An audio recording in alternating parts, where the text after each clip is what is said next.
Hello again, guys, and here again to show to you a great defense in Castle Clash Town Hall level 12.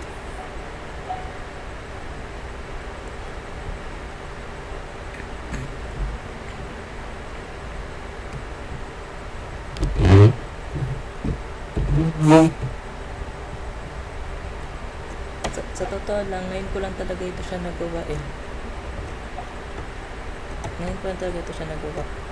Kasi sa tingin ko parang nasabi kong great defense.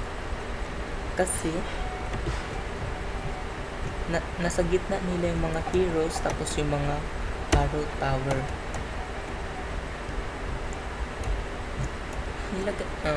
Pinasok ko yung dalawang gold bolts kasi parang sa tingin ko mas mahalaga ang gold bolts kaysa sa mana vault.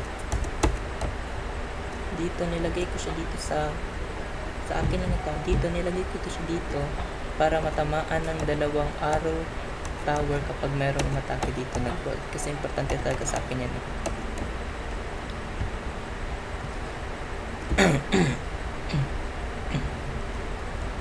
Tapos nilagyan ko siya ng isang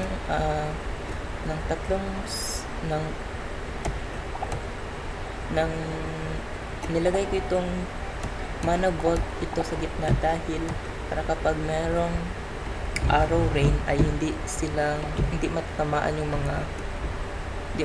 dito yung mga yung mga troops dito, hindi sila sabay matamaan. Tsaka ito rin, ganito rin yan sa gilid.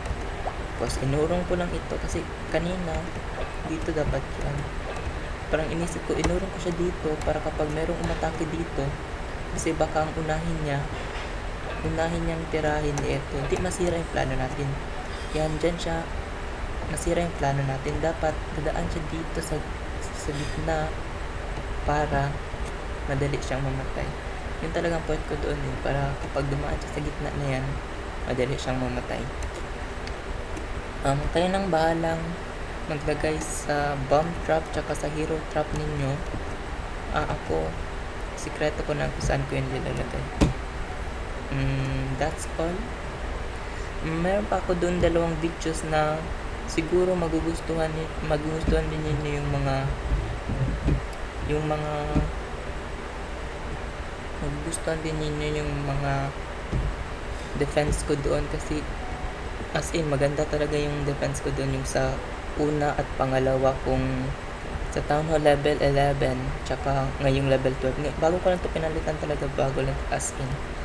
Kaya sana tingnan nyo rin yun para mapagpilian nyo sa dalawa kung sino talaga yung magandang defense. That's all. Thanks for watching, guys. Subscribe now for more videos. Huwag nyo kalimutan i-like yan. Thanks. Bye.